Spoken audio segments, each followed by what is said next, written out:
Top Democrats called on President Trump to cancel his summit with Vladimir Putin after the indictments of 12 Russian military intelligence officers for interfering in the 2016 election. Now many are demanding answers to what really happened in Helsinki, calling for increased sanctions on Russia, for the president's national security team to testify, and for President Trump to press Putin to extradite those 12 agents. Joining me now, New Jersey Democratic Senator Bob Menendez. He's the top Democrat on the Senate Foreign Relations Committee. Welcome back to Fox News Sunday, Senator. Good to be with you, Brett. Thanks for being here. You know, a lot has been made, obviously, about this meeting and the news conference in Helsinki. But here's what the president said this week about actual U.S. policy after this. Look at the sanctions I've put on. Look at the diplomats I threw out. Look at all of the things that I've done. Nobody else did what I've done. Obama didn't do it. Obama was a patsy for Russia. He was a total patsy. Look at the statement he made where he thought the mics were turned off, okay? The stupid statement he made. This is my last election for you. Yeah. After my election, I have more flexibility. Yeah, I understand. I transmit this information to Vladimir. So, Senator, do you think U.S. policy toward Russia was tougher under the Obama administration or under the Trump administration? Well, certainly President Obama created the European Deterrence Initiative after Russia invaded and annexed Crimea. He recommitted to the 2008 commitments NATO made to having Georgia be part of NATO once they were ready and developed. He actually imposed a series of sanctions supported by the Freedom Support Act that I helped write, and did a series of executive orders.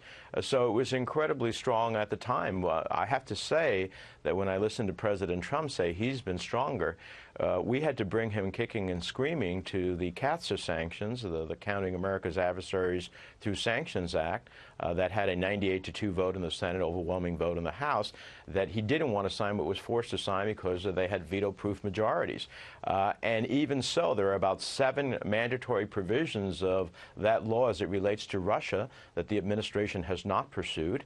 So I would simply say that what I saw in Helsinki, at a moment that the president could have challenged President Putin about the reality that his 17 intelligence agencies all unanimously agreed that Russia interfered in the 2016 elections, that they are in the midst of doing that as we speak in these elections 108 days away.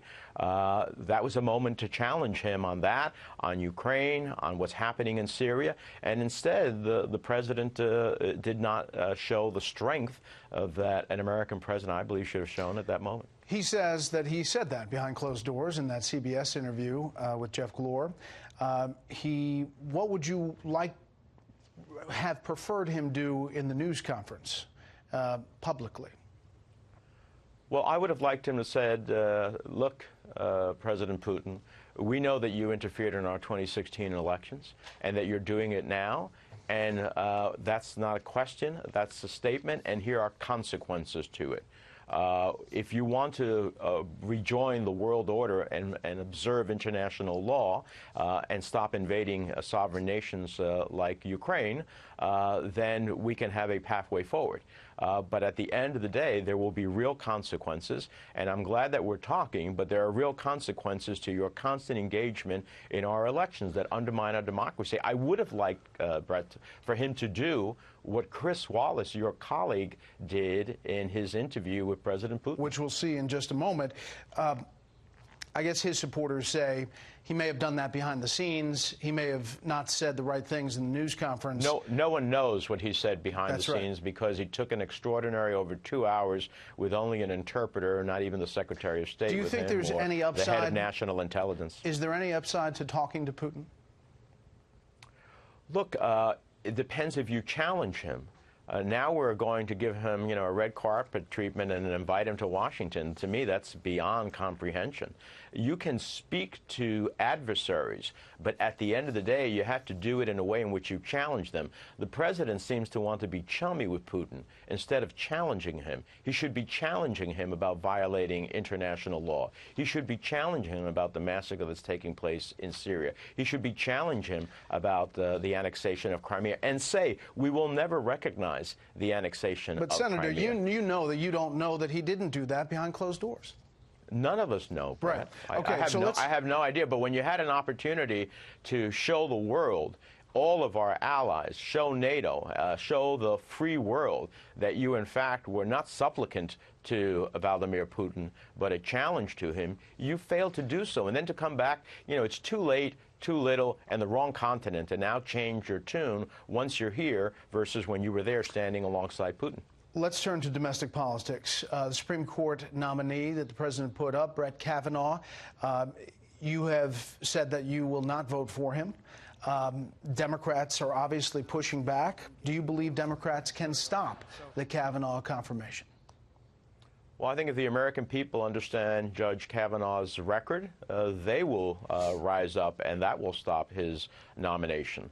Look, here is a judge who has written that, in fact, the president is above the law, that he can decide what laws are constitutional or not, which I always believed was reserved for the Supreme Court under our system of government, and therefore not obey a law if, in fact, he believes it's unconstitutional. He believes the president cannot be investigated while in office. This is someone who spent 4 years with Ken Starr investigating the Clinton administration. It's amazing to me that he has the view that a president cannot be investigated. Where are the votes going to come from to push back? And so he has a series of challenges. I think that when people in the country know, they will raise their concerns with their members of the Senate, including Republicans. Look, do Democrats have regrets? Our colleagues, Dean Heller in Nevada, of course, Susan Collins, Lisa Murkowski, who care about women's health, and others, I think, will have an opportunity to express themselves as to whether they want to support someone who, in fact, would erode those basic rights. Do Democrats have regrets that Senator Harry Reid moved that vote to only requiring 51 for confirmation? I think Republicans will regret to moving to 51 on Supreme Court nominees. There will come a moment in which they'll regret that. And, if this continues, we're going to have a Senate not as the founders of the Constitution and the framers of the Constitution imagined. It'll be just a majority vote institution like the House of Representatives, and then it will dramatically change the country. Senator, you're up for re-election in New Jersey this year. You could face a real race in blue New Jersey. But the energy and passion and really the grassroots of your party is on the progressive side. Just over the past few days, Senator Bernie Sanders has been campaigning with the newest superstar of your party, Alexandria Ocasio-Cortez from New York. They were campaigning in Kansas. Ms. Ocasio-Cortez has said capitalism will eventually come to an end. She says she doesn't mind being called a socialist. In her words, there's an Israeli occupation of Palestine. And they say, Sanders and Ocasio-Cortez, that their agenda is now the Democratic mainstream agenda. Is it? Look, that's their agenda. And, under our democracy, everybody has their agenda. I've seen extreme right-wing agendas that I disagree with equally as well.